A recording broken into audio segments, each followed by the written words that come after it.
Hello and welcome to another episode of All Elite Arcade. As you can see, we're here together in the same location. Right, live in the flesh. And we get to do this every now and then, and maybe we will be doing this a little more. I hope so. Because my friend here, the Chugs, Adam Cole, has made his return. I'm back. You're back, baby. Oh my God, you can't explain how exciting this is. Not only to be back to work, but I really do like the idea of us getting to film this together. Yes, honestly, I do miss the days when we would Twitch stream, and every week I'm like, all right, for 1 hour at least get to hang out with my pal. And now we're getting to doing it all over again. There will be some episodes in person. There will still be some episodes from afar. That is just how, I'm a collision boy. You're a, what I don't even know what you are.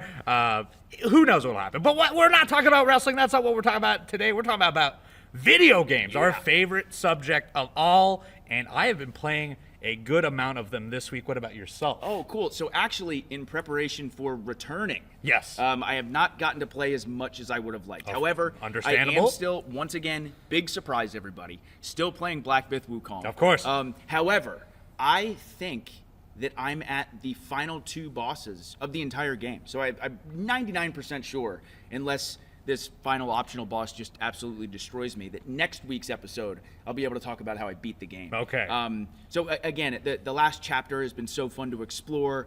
Some of the bosses I've like run through where I feel like, oh, I'm really getting the hang of this. And then other bosses are so challenging where I'm like, oh my God, I haven't learned anything. But some of the optional bosses are incredibly tough, tough. And then other than that, again, I had mentioned that I'm speed running Resident Evil 2 Remake. Oh yeah, how's that going? It's going well. I have not completed a run yet, but I've gotten to the point where you get to Nest, or like the lab, which is the final section of the game. So now you're now at the final parts of like mapping the last like quarter of it. Yes, exactly. Maybe even less than that. Maybe like the last 20, 15% even. So yeah, definitely still have a ways to go until I complete it. But I think this is going to be the first game that I really attempt to speedrun. Definitely want to get NES Plus, like I said, on hardcore mode. But that game is so fun for me to play. I love Resident Evil. And ballpark, what do you think your time's going to be? Because right now, because you're probably, that's got to at least take you 2.5 hours where you're at now, right? Well, actually, I think I could finish the game in under 2 hours. Really? Oh, I okay. really do. Okay. But that is if I route it perfectly and don't mess anything up, because I don't know all the different speedrun tricks either. But yeah, somewhere in that realm. You're still doing this like your own way, really. You're not really cheating and trying to get glitches. No, you're really going at it the proper way. The goal for me is to get under 2.5 hours, because if you beat the game in under 2.5 hours on hardcore and save less than 3 times, that is the amazing S+ ranking. Yes, that's right. That's what you're aiming for. Yes, that's true. Yes, that is true. Very excited to see that. You're going to try to Twitch stream it when you finally think you've got it down? I think so. I think I might. Yeah, I feel like that extra pressure. I don't know about you. We're performers, right? Yeah. And if I have to do something for a performance, I'm 10 times better. Yeah. Video games, and like Black Myth Wukong, all the Dark Souls games, I'll have a hard time. Such a hard time in person, I'll give up. But if you put a camera on and I'm forced to do it in front of people, I don't know what it is. I think I just am so focused on entertaining and on like one thing that I become worlds better. Yeah. So I bet you'll do real good if you do it on the Twitch. I hope so. The pressure will be on. And that's maybe where you do your best work. Hey, but also quick question. Yes, Speaking of Resident Evil, have you by chance had a chance to play any of Silent Hill 2 Remake? Yes, I did. So thankfully, Silent Hill 2 Remake just came out last October 8th. Tuesday? Yep. Last Tuesday. I stayed up until midnight to download it. Oh, nice. So unfortunately, I didn't bring a console with me this week. We've been traveling, but I decided, you know what? I'm sure my laptop, it's Alienware. It must be made for playing this. I am actively playing it on my laptop, but the one thing I wish I had done is, and I will do this when I get back home, is I wish I had waited a little bit, because I have to play it on the lowest settings, VSync on and stuff. But I will say this, it does look really good on low settings, so I'm very curious to see once you have the ray tracing and HDR added to it, how impressive visually it's going to be. I'm about 3.5 hours in. I'm just after the apartment complex. So cool. If you played Silent Hill 2, you'll know what that means, and I'm loving it. They really have hit the vibe. As of yet, and I don't remember the last quarter of the game because I played most of it and then I think I can't remember if I finished it or if I came close to the end, the original. But everything from the beginning I remember fairly well, and they've hammered everything, including the characters, Eddie, including some of the cutscenes. The dialogue is still, like, in a way, it's better voice acted, but it's also monotone in a way that when you play the original version, it comes off really, not soulless, but almost like dry, and in the delivery in this one it still sounds that way, and I think that's by design because of what the world actually is. Right.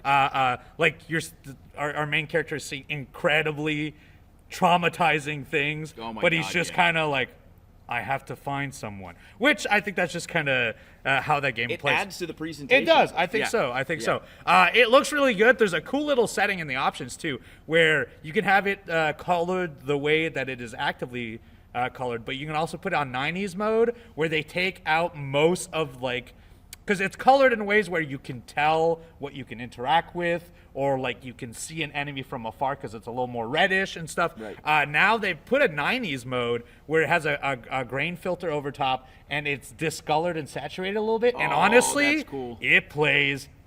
It's visually, on even my low settings, I think it's much cooler looking in a That's 90s. awesome. It kind of, in my brain, that's what I think Silent Hill looks like. So when Right. I'm actively playing it, it feels like Silent I Hill. love when games do that, because there was this one game too, an indie game, Puppet Combo, were the devs. Yes, They made, yes. This game, Murder House, I believe, and you can change the settings to give yourself like CRT filters and Yes. stuff like that. It's Yeah, and so, if I remember cool. correctly, you can do like the rounded edges on it too, and so Yep. like you make it Yep. seem really like a PS1 game. Yeah, So yeah, yeah, that's they've gotten the extra length on fixing that stuff and making it seem like an old game. And I just wish I could see it in full HDR, and I think by next week I will have an opportunity to do that. Oh, I'm sure. In fact, I think I have a console hidden in here somewhere. Oh, I'm excited. I just thought about what I could do. Not in this room, but in this location. I have a traveling Xbox that I think I will bring nice. with me because I will be on the road for a few more days. It's very good. Yeah. It's very good. I can't give you a genuine where does this place in the top of my list this year, but I will complete it. It does not feel janky or anything like that. It feels pretty darn good. And from everyone that I have talked to who have actively played it, and the pre-reviews as well, Yeah. and the active reviews that have come out, it seems like this is the best one from Bloomberg? No. Not Bloomhouse. Bloober. I think Bloober team is the name Okay, they're called. okay. They made the Shadow of the Colossus remake right, and stuff. yeah. A lot of people are saying this is their best remake they've made as of yet. So very excited to play more of it. I'm 3 hours in. I'm really enjoying it. I still get freaked out at some stuff. The enemy design is the same as the original game, but like, it's still terrifying to interact with like a pair of legs on top of a pair of legs. Right, and right. It's really cool. It's really cool. If you're into Silent Hill, I would still advise get out of the way there and go play the Silent Hill 2 remake. You will enjoy it. They have not taken anything away from it. Very, very cool. Very cool. Nice. Other than that, I've been dabbling a little bit of stuff. I just got the new Zelda game. I wish I could talk more about it, but I opened it and saw the opening a little bit. Really excited. I will put more time into it. One thing, because I have been traveling, I talked about this last week, Apple Arcade. It's got a ton of my card games. I decided, I was like, okay, I've already invested Balatro on my phone alone. I'm already 40 hours in, which is too many for sure. But I have now just figured out that there is other games in there, including one that seems like Stardew Valley, called, and I had this open just a second ago. It is called, I'm opening as we speak. Yep. This has invaded the last 10 hours of my life. It is a Stardew Valley-like game called Japanese Rural Life Adventure. It's and you could do this vertical, you could do it sideways, but it is like a clicker game where I'm building my house and improving the village, and it has invaded 10 hours of my time already. I only started 2 days ago. Okay. And last night should have gone to bed, but I kept looking at my phone, just keep clicking. I was like, I could do like another day, right? I could smash a few more rocks. I can get some wood.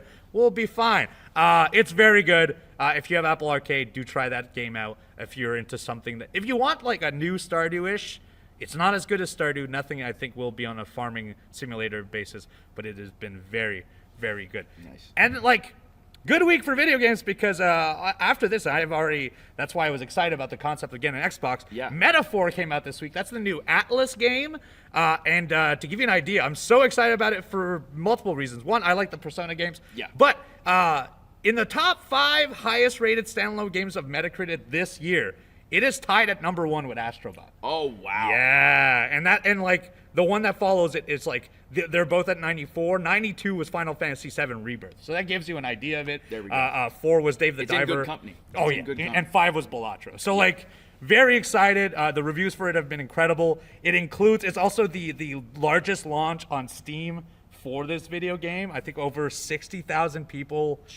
Concurrent players, and that's never happened on a Steam platform for an Atlas game yet. So I'm very excited. Next week, you will definitely hear about Metaphor, and you will hear about more Silent Hill for sure. Are you going to have a chance to dabble in Silent Hill? You said, we talked privately, and you said you might save it for Halloween. I'm on the fence. I might not be able to wait. Yeah. But now I'm kind of envisioning, because I do want to save playing it for the first time on stream. Mm-hmm. So I think if I can hold out for just a few more weeks, I think I'm going to make Silent Hill 2 Remake my Halloween weekend game or something. Of course. Like that. But I'm 1,000% playing it. Whether or not I make it to 2 or 3 more weeks, I guess we'll see. But there's a way to, well, there's so many video games. Plus, you're still doing your RE2 run. Right. By that point, we'll be done. Yeah. It's going to be a quick episode today because we played less video games, but that does not mean there is no news. That's right. We will come back with the news of the week right after this.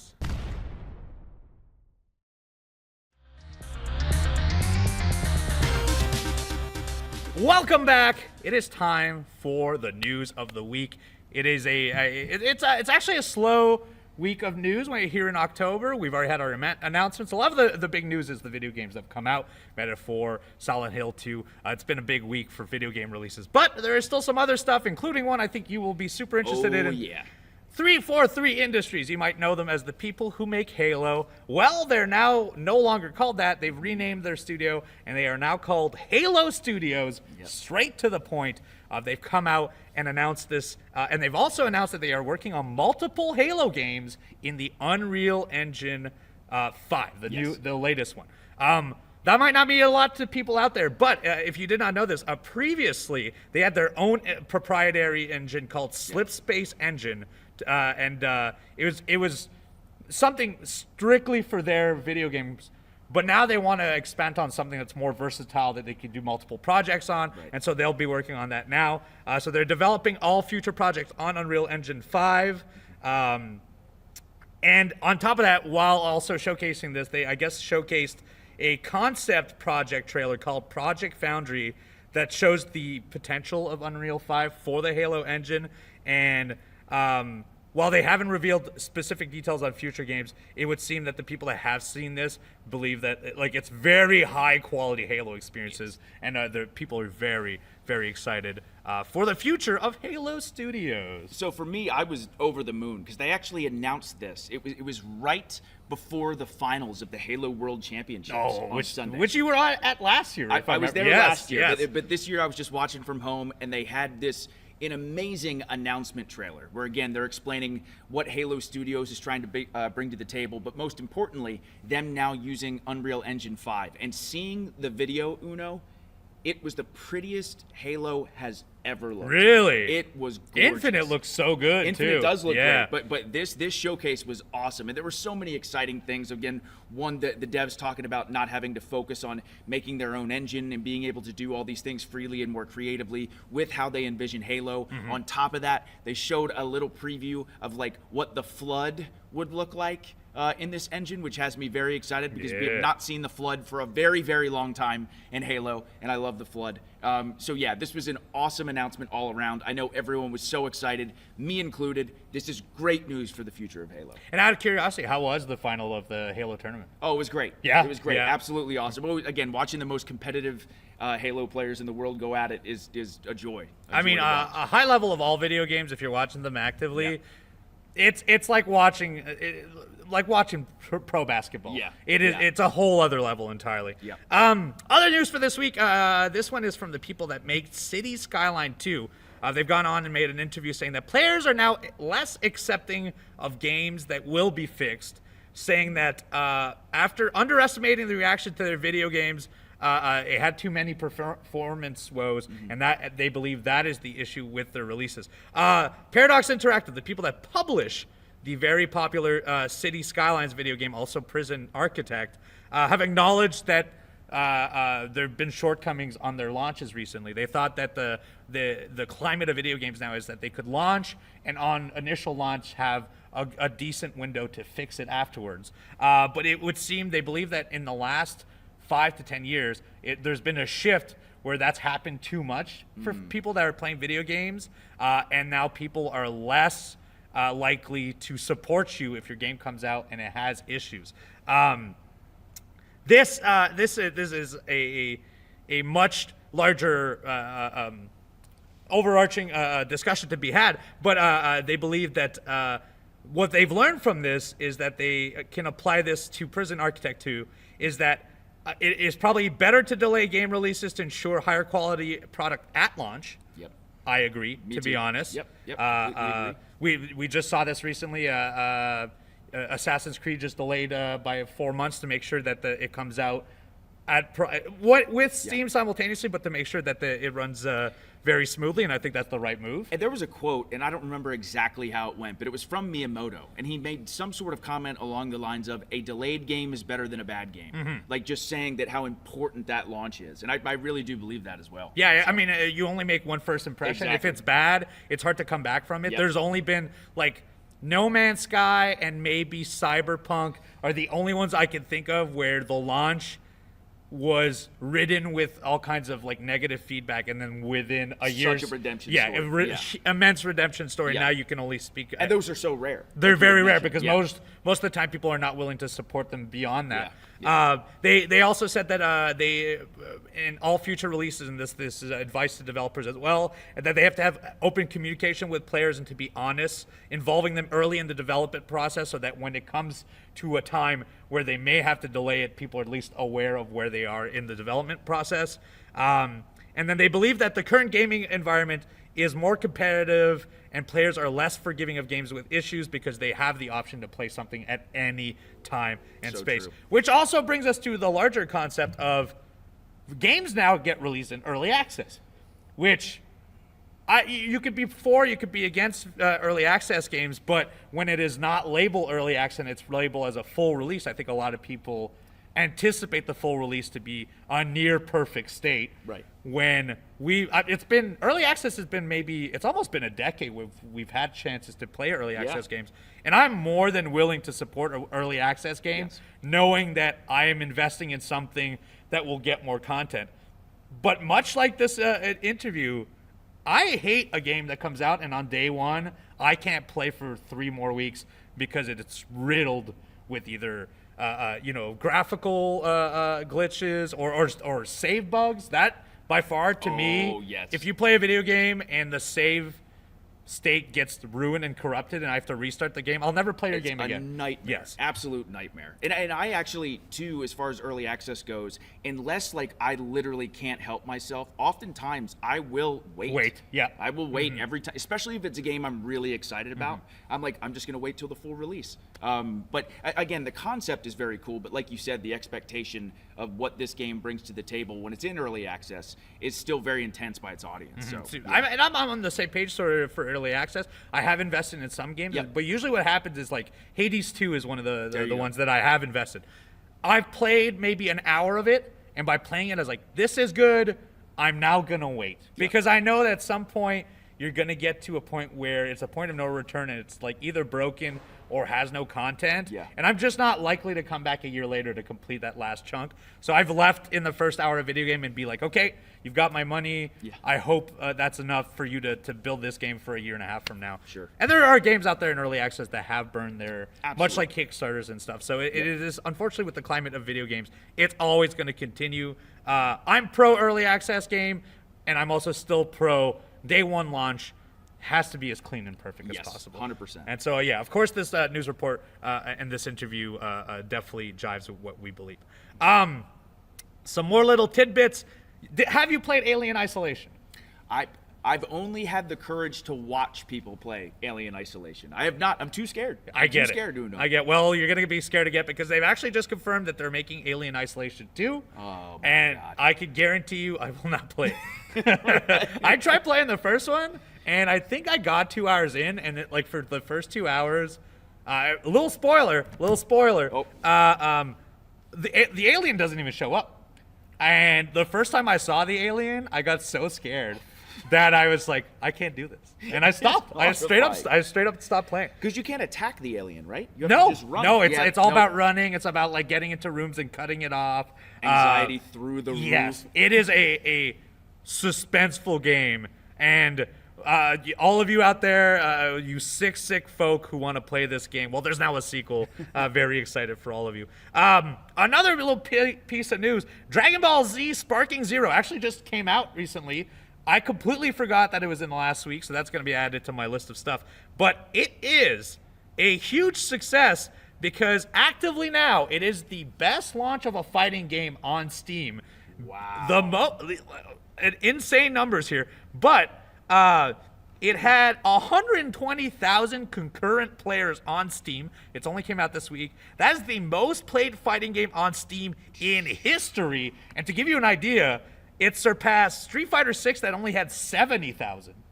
And it surpassed Tekken 8 that only had 49,000. A large jump. That's a large... I know, like, I'm an anime guy. I know Dragon Ball was my first anime, and I know that, like, Dragon Ball holds a special place for a ton of people. Budokai Tenkaichi from, like, the PS2 era and GameCube era. Huge fighting game guy at the time, and I love that series. I never thought this game was going to make it so big. Right. My God, that had to be such a pleasant surprise. I mean, I know a lot of people were excited for it, but to dominate that much. Yeah, it's really surprising for sure. So cool. And then our last little tidbit of news is, and this one is a little surprising. Nintendo, you're thinking, ooh, they're making a big hardware announcement. This is it. Here's the Super Nintendo Switch. Here's Switch number 2. Nay, that is not the case at all. Nintendo just unveiled a new device. It's an alarm clock. That's right. Nintendo is making a Mario coin noise alarm clock. It's called Alarmo, which Perfect name. Very appropriate name. Congratulations, Nintendo. You've done it again. They're releasing a new clock called Alarmo, which uses motion sensors to respond to your movements in bed, which we're wrestlers. I don't know if you're like me. I can't stay still. I move around so much. Oh, yeah. The coin sounds I would hear. Yeah, if I put a sheets and blankets on me, I wake up, they are no longer on me. Yep. Whatever Same pillows, way. they're gone. They're gone. But it uses motion sensor tech to respond to the personal movements, and it will play video game sounds based on those movements. You can choose from 35 different alarms from 5 Nintendo games, including Odyssey coin noises, Zelda noises, as well as other stuff. They haven't listed all of them. Aside from it being an alarm clock, it also tracks your sleep quality, and it records your sleep patterns, which I don't like. I don't even use like the watch stuff. Right. Do you that? I've used it before, but it stressed me out too much. I'm so stressed by the idea of knowing how bad I sleep that I feel I won't actively sleep well. Exact same where I stopped. I stopped wearing it. And so this, like, even though this is probably the most softball thing they can come out with, I'm actually more terrified of this than I think any Nintendo device ever. Right. The idea of a Nintendo device telling me I'm having terrible sleep kind of makes me anxious. Well, it's going to be available to Nintendo Switch Online subscribers starting in January, when it will be also launched to the general public. So I believe... Wait, you can... you can purchase it right now on the Nintendo Store. Okay, that makes sense. Beautiful, yeah. And then will be available to everyone in January. It is priced $99 in the U.S. for this alarm clock, so not horrendous. Okay. Also, for like if you're a Nintendo-ware thing in general, like I think that cardboard stuff that you would build things. The Labo. Was stuff? like near $100 as well, and that was just strict cardboard. Right. Will you be getting one? You know what? As a video game collector, I feel like this is definitely something I would like. Because generally, I know we've talked about this before, but normally when I go to sleep, I will put earbuds in and just very quietly listen to someone playing a video game or speed running a game. Awesome Games Done Quick is one of my favorite sleep cycles or things that I listen to when I sleep. So this alarm clock does sound really interesting and certainly something I would try. Whether or not I use it as my alarm clock, I'm not sure, but certainly the collector in me absolutely wants to get my hands on one of these things. For me, if I'm being truthful here, I'm terrified of it. We talked about it real quickly. I will purchase one. Yeah. Yeah, it just seems like one of those items that will come out and then never be available Exactly. again. And I know I'm like this about most tech, but like if I don't purchase it and it's no longer available, I'm going to end up purchasing it for a lot of money later. Yeah, even more. And so I think I'll be one of the people that owns it, but I can almost guarantee I will not use it. Yeah. It scares me. Such like my phone is the same thing. I don't have an Apple Watch or anything like that that tracks my heartbeat and you know, maybe that's a bad thing. Maybe at my age I should start getting there. But I'm terrified of the information. I am too, because if I wake up and it tells me I got horrible sleep, then I feel sluggish all day. Yes. Because I mentally told myself. And then I'm going to I go would into sleep bed thinking like, I have to have good sleep. Right. I have to have good sleep. And then I'll guarantee not go to bed. Anyways, I hope, let us know in the comments down below, youtube.com/AWGames. Get in that comment section, drop a comment down below, and let us know, will you be getting the Nintendo Alarmo? Are you as terrified as we are of your sleep patterns? Let us know in the comments down below. We would gladly read that stuff, and we'll be very excited to see if you will be like us and you'll be putting it on your shelves but not using it actively. That's it for the news of the week. A little slow cycle this week, but you know what? It's okay. We still got our segment of the week. That's right. Our favorite segment, the community mailbag, is coming right after this.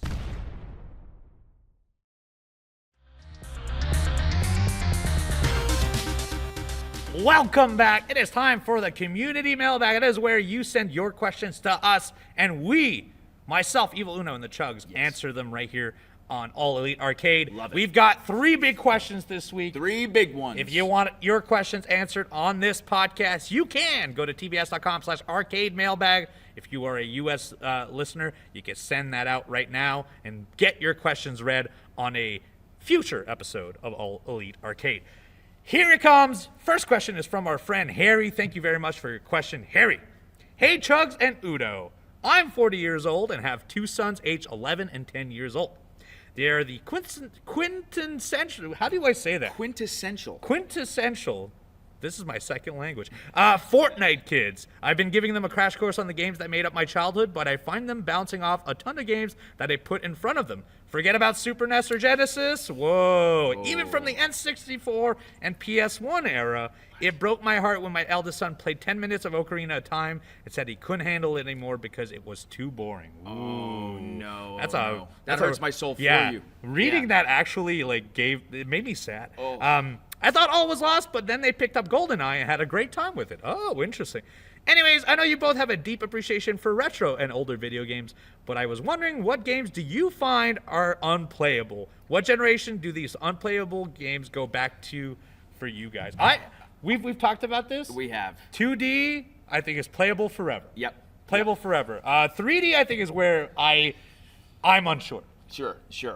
I'm going to be honest, and this is going to, I don't want to say a cop-out answer, but I seriously mean it. I really, really do. So again, as we've discussed before, how much I love video game history, I can't think of a single game that I've played, whether it's the Magnavox Odyssey 2, the Atari 2600, the Commodore 64, even if it's the most simplistic game ever, I find it so interesting and so fascinating. Imagining like what the devs were going for, how the entire process was, and also just seeing video games history. So I really mean this. I have not played a game yet that I think is unplayable. I really haven't. I mean it. A very positive answer for sure. I mean it. But you know what? I don't entirely disagree. SNES, NES, Genesis, all that, I think all of those age tremendously. You can play those and they're still a piece of art. I think you mentioned the Atari. I think that is where some of that content is very difficult, especially like if you give it to an adult can put the context around it. But I think if you give it to a child, of course, they cannot understand how that is related to their current Super Mario or something like that. Yeah. I feel like that's where 2D is one thing, but then when you're at very, very minimal pixel arts that you actually have to like add imagination to actually imagine what you're looking at, that gets tough. And then on top of that, we've mentioned the 2D to 3D art. I think there are 3D art and 3D art concepts that do not apply anymore. I think tank controls is not a part that is bad nowadays. I think you can play a tank control game and understand that. But some early 3D model games had camera controls that would genuinely, I think, turn people off instantly. Yeah. I remember, I mean, Bubsy is... Here's the thing. A lot of the examples I'm going to use are games that back when they came out were trash anyways. Superman 64, you can't bring that up nowadays. It's not very good. But like to give you an example, Bubsy 3D would have a horrendous camera angle that would switch around to you, and you never were capable of controlling it properly. And I feel like that's the type of stuff that nowadays has been figured out that a child would not understand and would turn them off entirely. You know who did well with the 3D platformer tank control output was Croc. Legend of the Gobos. Oh, okay. That also had tank controls, but I love that game. Me too. I love those games a lot. Yeah. And if I remember correctly, the cameras stay completely fixed behind you, if I remember. Yes. Yeah, which at the time was a great fix. Nowadays, like, back when we were playing, I mean, PS1 didn't have twin stick. Right? It was only Not one. initially. It was one, exactly. Yeah. So, like, eventually that got resolved. Eventually the PS1 ended up having the DualShock with the two sticks. Which was like DualShock 2 or something like that, right? Right, but in the beginning. But like that was an eventual fix for, like, eventually they realized, like, oh, something's got to control the camera, and it can't be like a button or something like that. So I think a lot of that stuff and Atari stuff may not live as well nowadays. But generally, I think a lot of video games you can still play them. You can have fun with them. Yeah, and understand that, like, you're playing a piece of art. And if you love video games like we do. Yeah, that's it. We can extrapolate way more out of it than most people for sure. Thank you, Harry, for your question. Yes, and Preston, thank you very much for the question. Hey guys, love the show. I have 2 questions that I would love to get your guys' thoughts on. How do you think the industry would have changed if Nintendo was erased from history? Okay. And what kind of impacts would that have on the gaming landscape today? This could be a simple one for sure. Oh my God, yeah. Video games as we know them would not exist. Nope. I mean, it would completely have changed the video game industry to the point where I don't know if video games, seriously, I would like to think eventually someone would come along and bring them back, but video games were dying. Everyone thought this was just a giant fad that went by for a few years. Post the crash, like, generally people would laugh at the concept of video games at because they thought, like, this is such a failure of a whole, like, media empire. Yeah, literally news outlets were doing stories about it, like the video game fad and how there was the crash of 1983. And then obviously when Nintendo came along and released the Famicom and the Nintendo Entertainment System, that changed everything to the point where they even had to present the NES like it wasn't a video game console. Yes. They presented it like it was a toy, with Rob the Robot and things like that. So it was way more geared to children, whereas like games before were still kind of geared to adults. Right, right, absolutely. So yeah, I mean, Nintendo has made probably the most impact of any company ever when you think about the fact that video games literally were disappearing as we know them. And then when Nintendo came along, now video games have become the greatest entertainment form in the world, or one of them. But yeah, the video games without Nintendo, I have no idea what that would look like. And they were very smart because they were a toy manufacturer to begin with. They used to do like toy guns and stuff. Yeah. And so like they had an understanding of like, this is how we should advertise it. This is who we should gear it towards. And I think if Nintendo was gone, obviously we may not have video games now. Yeah. I don't even know if a Sega or a Sony, although Sony was actively trying to get the like there is there is that PS1 or the Sony Super Nintendo device that's out there. So I think at some point the Nintendo PlayStation, they might have attempted to do something, but I don't know. It But may would not they- have happened because but they would needed they that. have? Yeah, if the NES didn't do it. They kind of needed to see the success of the NES Yeah. to ever get into the game. So Exactly. I don't know if any of the other companies would have even done the gamble, right, had Nintendo not been successful. Yeah, I agree. Preston, thank you so much for the question. We got one more question. Yes, an incredible question, by the way. Great Thank question. you so much. Ryder, this one is from you. Ryder says, "Hey, Uno and Chugs, love the podcast." Thank you. Thanks for bringing up positivity every Monday. We do our best. I wanted to ask, what are some misconceptions about gaming that you think are still prevalent today? Oh, interesting. I mean, the one that comes to my mind immediately is there's the classic saying of, video games are a waste of time. I hear that a lot from people who don't play video games. But seriously, as far as getting your creative juices flowing, it's amazing. As far as like watching a really good TV show or watching a really great movie, you get the same entertainment, if not more, out of playing these amazing games and falling in love with these characters and going along for these amazing stories.